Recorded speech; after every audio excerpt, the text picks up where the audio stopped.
The impossible proposal.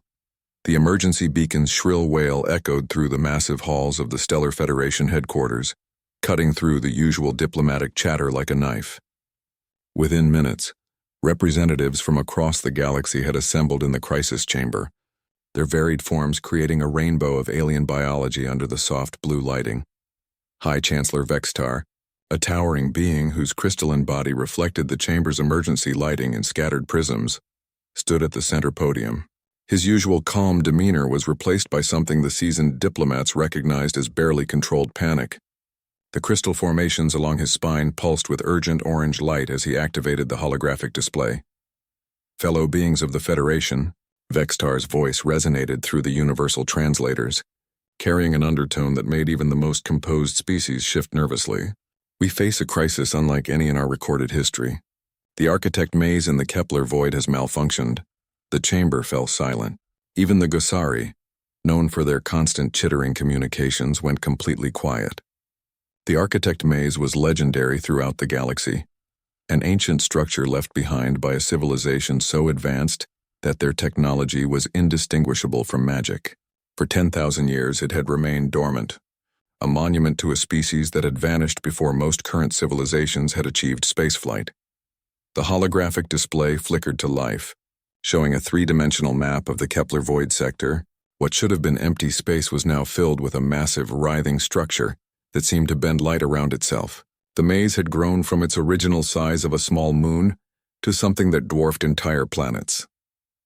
17 hours ago, Vextar continued, his crystal form darkening with distress.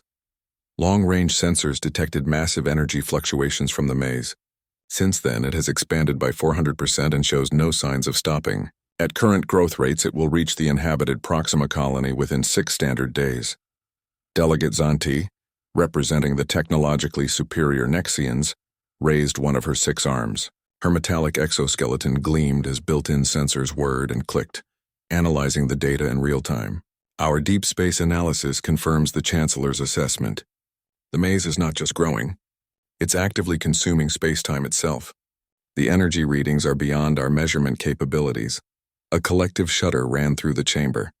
The Nexians had technology that could manipulate black holes and fold space like origami. If their instruments couldn't measure something, it was truly beyond comprehension. The ethereal form of Ambassador Lyran materialized more solidly as she spoke for the Solarians, beings of pure energy who had transcended physical form millennia ago. We attempted to probe the structure with our consciousness-based reconnaissance.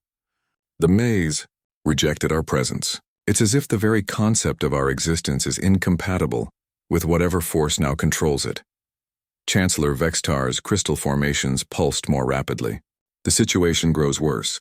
We've detected life signs within the maze, thousands of them. Ships that were investigating the initial disturbance appear to have been pulled inside. Rescue attempts by our most advanced vessels have resulted in their immediate disappearance. The Mindari representative, whose telepathic abilities allowed him to communicate with any sentient being, spoke in the shared mental space. His thoughts carried an unusual tremor of fear. I have attempted to establish contact with those trapped inside.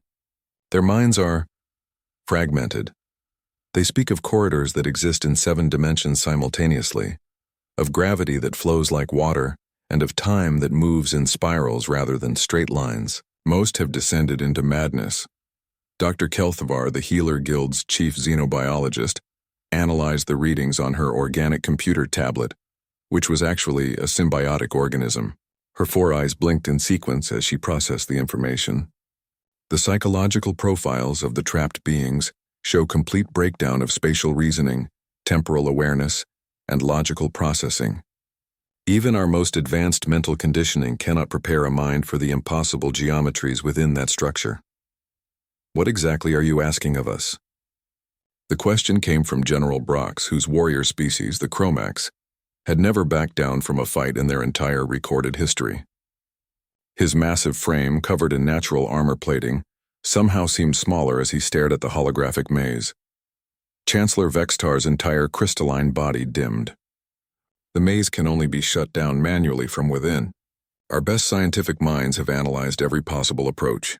Remote shutdown is impossible due to the quantum entanglement field surrounding the structure. Automated systems fail immediately upon entry. Only a sentient being with the ability to adapt to impossible physics and maintain psychological coherence in a reality-defying environment can hope to navigate to the maze's core and deactivate it. And if we fail to act? Asked Delegate Zanti, though her tone suggested she already knew the answer. The maze will consume the Proxima system in 6 days, the Centauri colonies in 12. At exponential growth, it will reach the core Federation worlds within 30 standard days. Billions of lives hang in the balance. One by one, each species began to formally decline the mission. The Nexians cited technological incompatibility with their cybernetic implants. The Solarians explained that their energy-based consciousness couldn't maintain coherence in such chaotic dimensional space. The Mindari telepaths warned that the psychic feedback would drive their entire species insane. Even the mighty Chromax, who had fought wars against beings that could manipulate gravity itself, simply stated that their warriors' mental conditioning was insufficient for the challenge. The Healer Guild's representative noted that they had no medical procedures for beings who became lost in twisted dimensions. As the rejections mounted, Chancellor Vextar's crystal form grew progressively dimmer. The most advanced species in the galaxy, beings who had conquered disease, death, and the fundamental forces of nature, were all admitting defeat in the face of this ancient maze. Perhaps, suggested the Gossari representative, her voice carrying the desperate hope of her hive mind species, we could attempt to evacuate the threatened systems instead. Impossible, came the reply from multiple species simultaneously. The affected areas contain 47 inhabited worlds and 16 major space stations. We lack the transport capacity for such an evacuation, even with every ship in the Federation fleet. At the far corner of the chamber, in the section reserved for the newest Federation members, 2 humans sat quietly observing the proceedings. Captain Sarah Mitchell, a former deep space explorer turned diplomatic attaché, absently reviewed the technical specifications on her simple electronic tablet. Beside her, Dr. Marcus Webb, an archaeologist and xenocultural specialist, studied the maze's structure with the focused attention of someone examining an interesting artifact. The chamber had fallen into a heavy silence, the weight of impending catastrophe settling over the assembled beings like a suffocating blanket. Billions of lives hung in the balance, and the galaxy's greatest minds had just declared the situation hopeless. It was then that Captain Mitchell looked up from her tablet and asked, in the straightforward manner that had made her species both beloved and bewildering to their alien allies, "So when do we leave?"